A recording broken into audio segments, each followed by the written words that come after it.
بسم اللہ الرحمن الرحیم۔ یہ بہت ہی زبردست آیات ہیں سورہ زمر کی، اور اس کا جو شان نزول ہے نا وہ بھی بڑا ہی زبردست ہے۔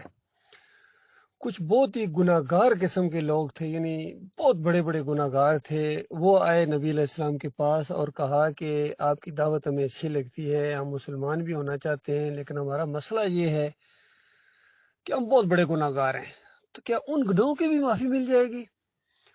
تو اس کے جواب میں گویا اللہ تعالیٰ نے سورہ زمر کی یہ آیات نازل فرمائی کہ میرے ان بندوں سے کہہ دو۔ آپ اللہ کے بندوں غور کرو، کتنی سادہ بات ہے کہ اے نبی یہ میرے بندے ہیں، میرے گناہ گار ہیں، آئے ہیں اور مسئلہ پوچھ رہے ہیں، میرے ان بندوں کو کہہ دو کہ اللہ کی رحمت سے مایوس نہ ہو۔ اللہ تو سارے پچھلے گناہ معاف کر دیتا ہے، یعنی جب اسلام بندہ قبول کرتا ہے تو ویسے بھی یعنی ایک اصول ہے، جب سچا عقیدہ اختیار کرتا ہے، ایمان کو خالص کرتا ہے، تو پچھلی پوری کوتاہیوں کے اوپر پانی پھیر دیا جاتا ہے۔ وہ بندہ ایسے ہو جاتا ہے جیسا ماں کے پیٹ سے ابھی نکلا ہے، اور اس طرح پاکیزہ ہو کے اس کی زندگی کا گویا آغاز ہوتا ہے ایمان کے اندر۔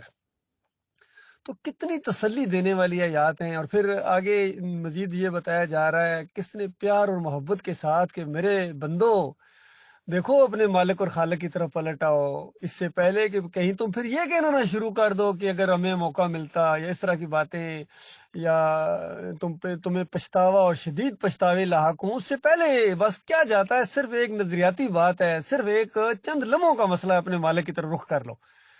تو اگر یہ تم نے موقع ہاتھ سے گزار دیا تو پھر دوبارہ تمہیں کبھی موقع نہیں دیا جائے گا۔ کتنی یہ زبردست آیات ہیں، اس کا حشر کیا کیا ہے ہمارے حکیم الامت صاحب نے۔ یعنی اندازہ لگائیے، جس نے جتنا زیادہ قرآن کا انکار کیا وہ اتنا ہی بڑا لقب پایا ہے۔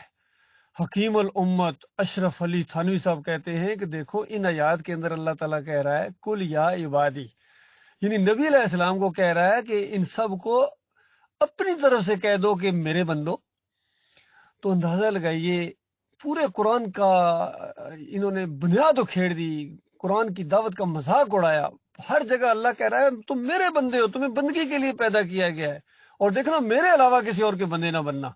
اور حکیم الامت صاحب کہہ رہے ہیں کہ دیکھو اللہ تعالیٰ خود کہہ رہا ہے کہ نبی علیہ السلام کو کہ ان سب کو کہو کہ میرے بندو، اور نتیجہ کیا نکلا کہ اللہ کے بندوں کو نبی کا بندہ کہا جا سکتا ہے۔ بتائیے، جو توحید اور کڑاکے کی توحید کی آیات تھی، رحمت اور شفقت کی آیات تھیں، گناہ گاروں کا آخری آسرا تھا، ان کو پھر مشرک بنا دیا ہمارے حکیم الامت صاحب نے۔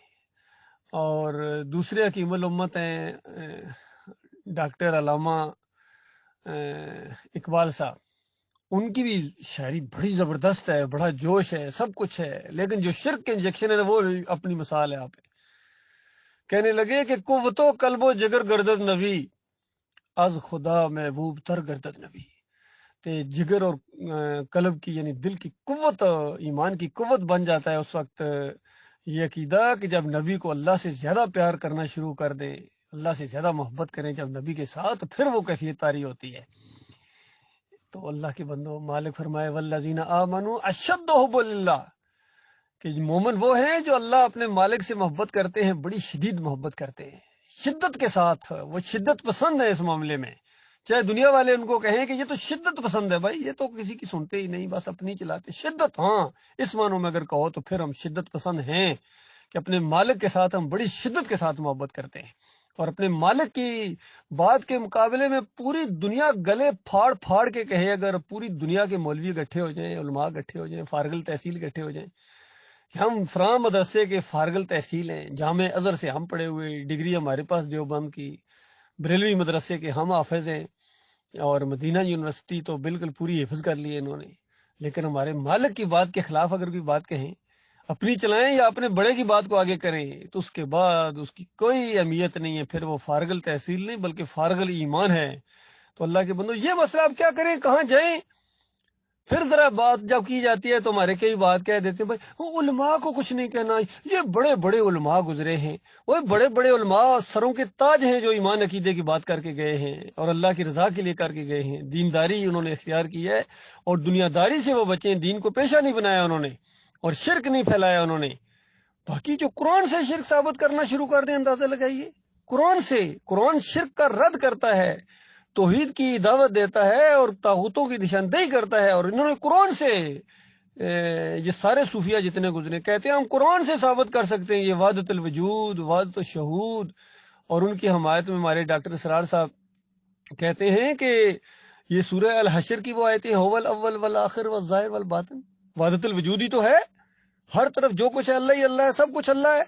پوری یہ جو آپ کو نظر آ رہے ہیں پہاڑ، دریا، سمندر، یہ سب کچھ، یہ درخت ہیں، بس ہیں کوئی نہیں، بس یہ اللہ ہی کی ذات کے حصے. اندازہ لگائیے اللہ کی خدائی کو انہوں نے کس طرح چیلنج کیا. اور وہ اللہ کی مخلوق ہے، اللہ نے ان کو پیدا کیا ہے، اگر اللہ پیدا نہ کرتا تو یہ پیدا نہ ہوتے، ان کا وجود نہ ہوتا. تو اس طرح یہ جو صوفیوں کا فلسفہ ہے اسی کو یہ آگے بڑھاتے رہے ہیں. اسی وجہ سے کوئی خیر نہیں آ رہی امت کے اندر. اللہ کے بندو، یہ عقیدے ہیں ان کے. اور پھر جب اللہ نے ہمیں توفیق دیا ہے کہ ان کا کچھ تو انتقام لو، کہ میرے بندو تم اپنے مالک اور خالق کے اوپر ایمان لائے ہو، اور کتنی خدائیاں ہیں جو انہوں نے جھنڈے بلند کیے ہیں تمہارے مالک کو للکار رہی ہیں، اور اس کے بعد کچھ تو انتقام لو، کچھ تو ان کا رد کرو، دنیا والوں کے سامنے اصلی دین پیش کرو. تو یہ جب ہم بات سامنے لاتے ہیں تو پھر ہمارے کچھ بھائی ناراض ہو جاتے ہیں. اصل میں سمجھ نہیں ہے ان کو، ورنہ اگر سمجھ آ جائے ان کو تو اس سے زیادہ شدت کے ساتھ اپنے مالک اور خالق کی کتاب کا حمایت کریں، دفاع کریں، ایمان عقیدے کی اور شرک کا رد کریں.